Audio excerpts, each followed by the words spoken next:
Ei, gente! Eu sou Clarissa Chaves Xavier e hoje eu vim falar sobre uma matéria do G1 que saiu essa semana, chamada Fantasmas no Copan.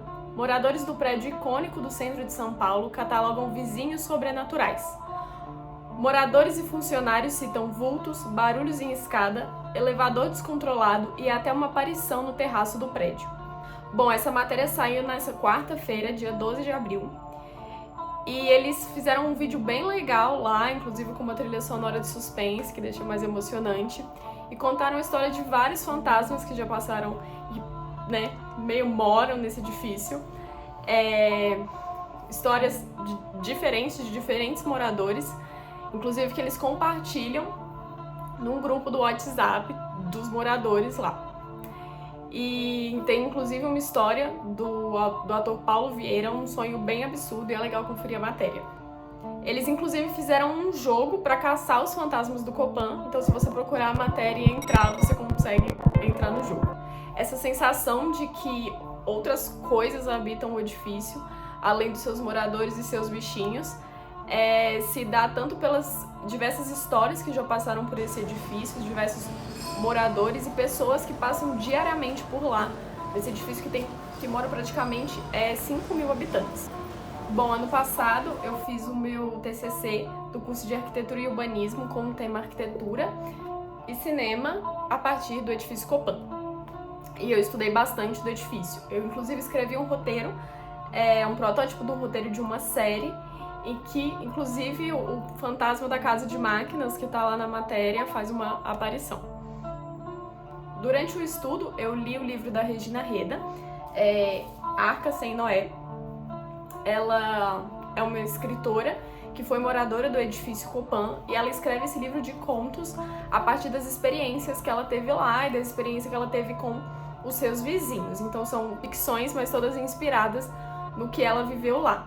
Essa matéria me lembrou muito o livro, ele é de 1994 e os contos são muito curiosos e pelo menos 4 de 8 contos têm mortes muito marcantes, o que é uma coisa curiosa também, falando de um livro que conta sobre um prédio. Um dos contos que também fala sobre uma fantasma do prédio é o conto Mal Vizinho, que é, livremente inspirado nessa senhora, que seria uma senhora com fixação por limpeza e sendo vizinha do Plínio Marcos. E aí ela faz uma grande crítica e muitos contos dela foram bem mal interpretados. Não mal interpretados, interpretados realmente pelo que ela estava dizendo, que não eram coisas muito boas e que poderiam causar uma má impressão do prédio. E então aconteceram um rebuliço muito grande por conta disso, por conta do lançamento do livro. Aqui eu vou ler um pedacinho do conto Fantasma para vocês. O Fantasma.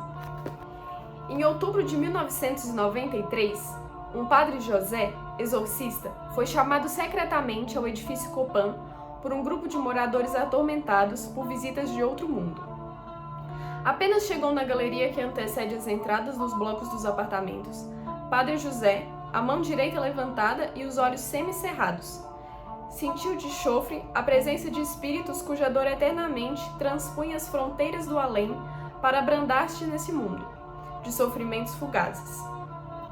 Padre José percorreu todo o prédio, dedicando especial atenção aos locais mais frequentados pelos espectros, como as monstruosas e escuras garagens subterrâneas, a deserta quadra de esportes em ruínas, o sereno terraço sacralizado pelas alturas, as promíscuas rampas de comunicação entre os imensos corredores do bloco B e, particularmente, o pequeno apartamento destinado aos empregados que exercem a função de encarregados do edifício.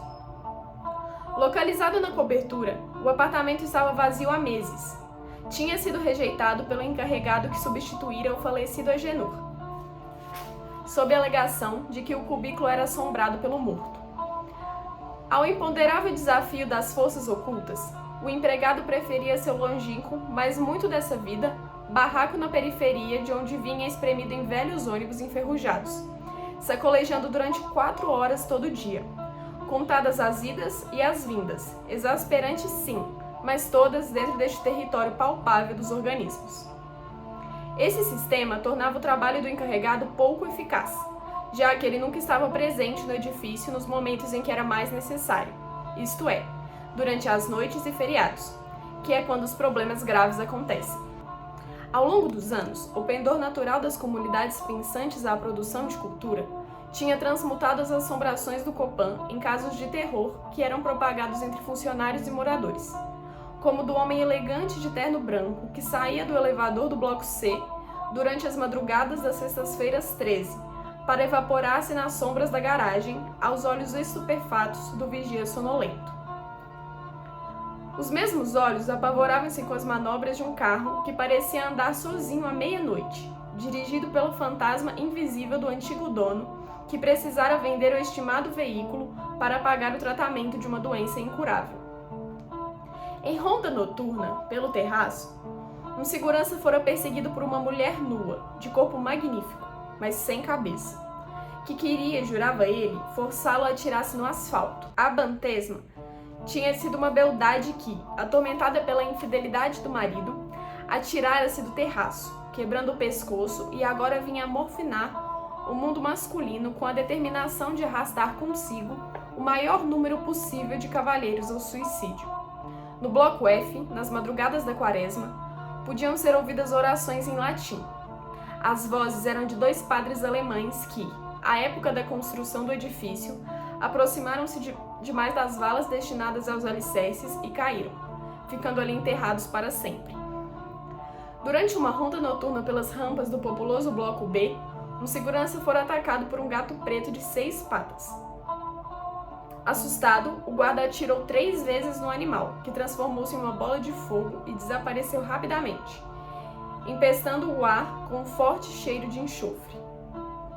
Na quadra de esportes, à meia-noite, mais de uma criança retardatária avistara surgindo do nada uma moça lindíssima, de olhos azuis, vestida de branco, que gargalhava ensandecedamente. E o próprio pessoal da imobiliária que intermediava o aluguel da maioria dos apartamentos foi obrigado, certa vez, a levar uma benzedeira ao apartamento 235E, antes de entregá-la a um novo inquilino, para dar fim a ruídos inexplicáveis de portas rangendo, soalho estalando e correntes se arrastando que tinham afugentado todos os inquilinos precedentes. Em alguns dias de oração, penitências e benzeduras, Padre José conseguiu despachar para longe dos mortais a população sobrenatural do edifício, devolvendo o alojamento na cobertura ao encarregado e restituindo aos condôminos, acompanhada de uma espécie de certificado verbal de garantia válido por 10 anos, a normalidade dos problemas terrenos, que já não eram poucos. Entre as aparições antropomórficas do Copan, o encarregado Agenor tinha sido uma das poucas almas penadas de identidade reconhecida. Dos outros espectros que antes de desencarnar tiveram vida reclusa e pouco popular entre os membros da comunidade, ignorava-se o nome de batismo. O encarregado Agenor tinha 55 anos de idade quando morreu e quase o dobro nas feições demolidas pelos 35 anos de trabalho duro na área condominial. Se de um fato era ligeiro e competente, do outro faltava-lhe a propriedade dos botes certeiros que fazem as carreiras de avanço rápido. Não que desconhecesse o recurso do ataque, que lhe viera misturado ao sangue desde seu ingresso nessa vida, num parto difícil e demorado. Tinha sim o dom ataque enérgico e perseverante, só que virtuoso e subalterno. Seu trabalho era impecável e incessante, aquele que chama a atenção dos chefes bem-intencionados e lhe sugere a recompensa de uma promoção, na eventualidade de surgir uma vaga. Por isso, a ascensão de faxineiro encarregado, passando pela função de porteiro, cujo salário estava no nível intermediário, foi para Agenor mais vagarosa do que teria sido a uma revista impaciente. Bom, a história continua. A esposa do Agenor, a Darcilene, ela quer muito ficar grávida e ele quer esperar, né, a possibilidade dele ter mais dinheiro. E ele fazia o trabalho de todo mundo no condomínio. Fazia muitas vezes o trabalho do zelador e de outros funcionários. Então a mulher dele, que é enfermeira, tem a ideia de pegar um atestado para ele, fazer como se ele estivesse doente, para mostrar a ineficiência do zelador e ele conseguir avançar e ser promovido ao cargo de zelador para eles poderem finalmente ter um filho. 2 semanas depois que ele tá com esse atestado médico, ela chega na portaria e ouve um burburinho, uma discussão, muita reclamação dos moradores, porque vários serviços não estavam sendo feitos. Então, ela acha que o zelador logo vai ser dispensado. O síndico marca de ir no apartamento do seu Agenor para conversar com ele, e eles logo acham que ele vai conseguir essa promoção. Então, nessa conversa, o síndico fala para o Agenor: você é o empregado mais antigo do condomínio, Agenor, e não exagera ao dizer que também é o mais capaz. Durante todos esses anos, tem enfrentado as nossas questões como um Marte. Você merece uma prova do nosso reconhecimento, juntamente com as nossas desculpas pelo atraso dessa homenagem, que deveria ter sido feita quando você ainda gozava de plena saúde. Ele já está curado, informou Dacilene, trocando com o marido um olhar terno e cúmplice dos casamentos. O encarregado apertou as mãos da mulher, a fada negra, a deusa africana, o anjo mulato que viera salvá-lo da escuridão. Olhou para os lábios do administrador e os anteviu anunciando a sua promoção a zelador. De agora em diante você não vai mais precisar trabalhar, Agenor, disse bondosamente o síndico. Nós decidimos lhe dar a aposentadoria. Um maremoto de lágrimas revolveu as feições ressequidas do encarregado. O síndico, encabulado, interpretou-o como uma descontrolada manifestação de gratidão e, lacrimejando também, despediu-se e discretamente foi embora. Agenor foi encontrado morto na noite seguinte pela esposa. Estava deitado de pijama na mesma posição em que a mulato deixara ao sair para o trabalho. O médico atribuiu a morte a uma parada cardíaca. Depois de enterrado, Agenor foi visto algumas vezes a flutuar pelo edifício em estado gasoso, muito pálido, munido de uma chave de fenda e um martelo.